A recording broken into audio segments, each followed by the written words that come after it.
मित्रांनो नमस्कार, मी तुमचा मित्र सोमनाथ गुळवे. तर मित्रांनो सध्या आपला माल जो हार्वेस्टिंगला आला आहे मित्रांनो, गेल्या एक 10 ते 20 दिवस झाला मित्रांनो. बऱ्याच शेतकऱ्यांचं फोन येतात की बाबा व्यापारी बघा, व्यापारी खूप आहेत मित्रांनो, केळी क्षेत्राचा व्यापारी. पण मित्रांनो आता सध्या मित्रांनो चिलिंगचे माल म्हणले तरी व्यापारी नॉन चिलिंग मागतात, कारण त्यांना मुंबईला जो माल आपला कॅरेटला पणेल जातो त्यांना मित्रांनो नॉन चिलिंगचा माल लागतो. मान्य आहे मित्रांनो की ह्याच्या आधी एक्सपोर्ट आपला चांगल्यापणे चालू होता, त्या टायमाला ह्यांना कॅरेटला आणि फणीला मित्रांनो चिलिंगचा माल सुद्धा चालू होता. पण आता काय झालं त्यांना माहीत झालं मित्रांनो की हा माल आता जो सुपर गोल्डन माल मित्रांनो आहे तो काय आता एक्सपोर्ट बंद झाल्यामुळे मित्रांनो तो कमी एक कवडी दराच्या मालात मित्रांनो तो आपला केळीचा माल मागतात.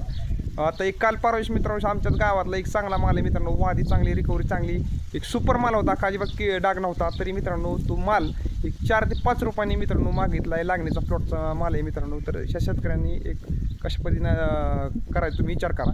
त्यामुळे मित्रांनो काही काळजी करू नका.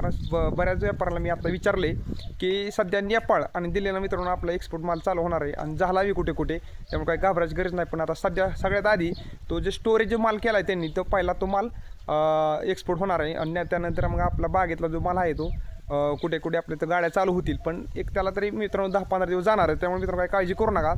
आणि इराणचं सांगायचं झालं मित्रांनो तिथलं वातावरण निवळ तर भविष्यात इराणसुद्धा आपला मित्रांनो आपल्यासाठी चालू होईल, कारण इराणच मित्रांनो चांगल्या पद्धतीने आपल्या महाराष्ट्रातल्या सोलापूर जिल्ह्यातल्या शेतकऱ्यांना केळीला चांगला दर देत होता, कारण सोलापूर जिल्ह्यातल्या केळीला चांगला मित्रांनो क्वालिटी असल्यामुळे तो माल आपल्याला आपल्या मालाला चांगला रेट देत होती. त्यामुळे मित्रांनो काही काळजी करू नका. आणि केळी पिकावर शेतकरी मित्रांनो नाराज होऊ नका. मित्रांनो केळी पीक असं आहे, एक वर्ष फेल गेलं तर मित्रांनो 2 वर्षात 1-2 वर्ष फेल गेलं तर मित्रांनो एका पिकात ते मागचं पुढचं क्लिअर करून देते. त्यामुळे काही काळजी करू नका, कारण रेटचं मित्रांनो आपल्या हातात नसतं. त्यामुळे रेटचं आपल्या हातात नसल्यामुळे मित्रांनो काही काळजी करू नका. आज सारखे दिवस नसतात, आज आपले दिवस नसतील, उद्या 100% आपले दिवस असतील, एवढंच मी सांगेल. धन्यवाद मित्रांनो.